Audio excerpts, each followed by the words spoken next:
Hello everybody, little siren in the background tells you that it's Saturday evening in the middle of Poole, actually we're outside the Lighthouse. We've got a formal concert tonight, which is near to Remembrance Sunday, so Bournemouth Symphony Chorus doing their stuff, and give me a chance to remember, actually we had a formal thing on Friday night for FaithWorks, so the annual general meeting, very low-key affair for us, but it gave us a chance to confirm Karen Todd as our Chair of Trustees.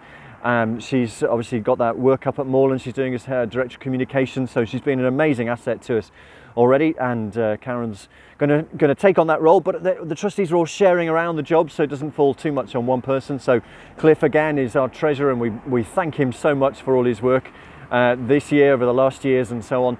He's done an amazing job keeping us on the straight and narrow. Sarah's leading our safeguarding work, Sarah Yetman, and more of that in a moment.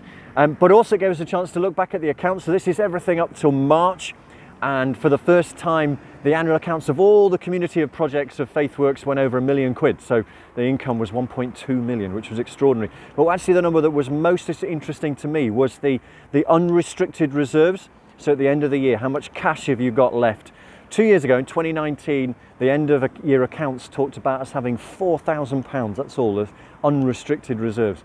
At the end of March 2021, we had 154, so really big change there, which is really important for us because it means we can actually take on new staff like Sam doing the finances and Rachel doing the volunteer and donor lead, but it also means that we have a bit of flexibility around, which is really important as we go into the coming years, because it's not going to be as good income-wise as last year. But what it also reminded us is about the safeguarding thing. We went through all the safeguarding related policies. I don't know whether you remember, but we have about 7 of them if you take them all together. So this isn't just adult safeguarding and child safeguarding, it's loan working, professional boundaries, DBS policy, our safer recruitment policies. All of those are really key, and so we look at them every year at the annual general meeting. And on the back of that, there's a little summary document, which I think it's worth us sending round again just to remind you of the key things that you need to remember. But actually, we try and do a safeguarding audit once a year. This is such important stuff. Sarah's leading that for us with Neil. And what they're going to do is they're just going to ring round a few of you. It's not a test, folks, it really isn't. It's just really to see what you've got on, how you're doing in terms of safeguarding for each of the projects, but also have you got to mind all the key things that you need to have. So they'll be giving a few of you a call in a few days. Don't get a call, don't worry. It's just we want to pick out a few to give us that give a bit of an overview for the audit. And the reason for doing that is the Charity Commission have 10 key points that they like you to be able to show and demonstrate that you're keeping up, and this is a good way of us finding out how we're doing. So that's coming your way, look out for that, and we're really grateful for Sarah and Neil for helping on that.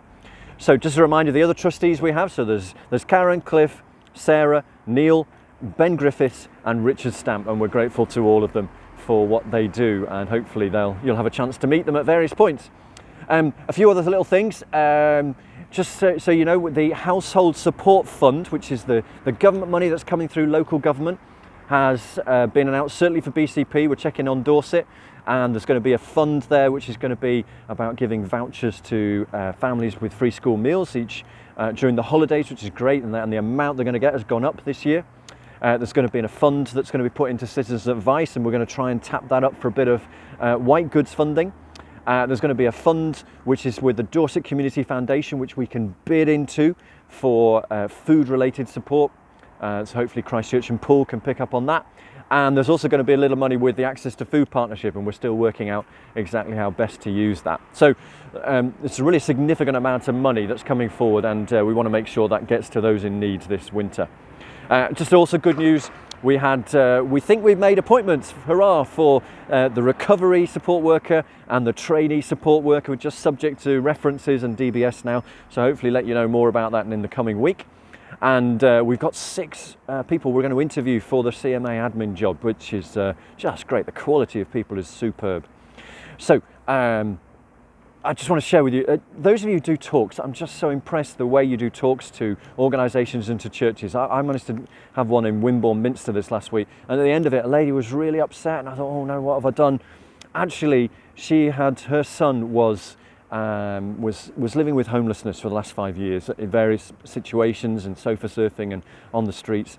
And she was just so moved that there were people who were doing something about this. We were talking about all the work that we do, and she was just so moved that there are people and organisations doing that. And you know, she was literally weeping with joy over that. So thank you for all of you for doing those talks, which really encourage people, but also for doing what you are doing. Which leads us to, it's a singing night for me, so singing is our well-being thing. So the Lord bless you and keep you, make his face shine upon you and give you peace. The Lord turn his face towards you and give you peace. A really good sentiment for this week. So keep going, folks. Have a good week.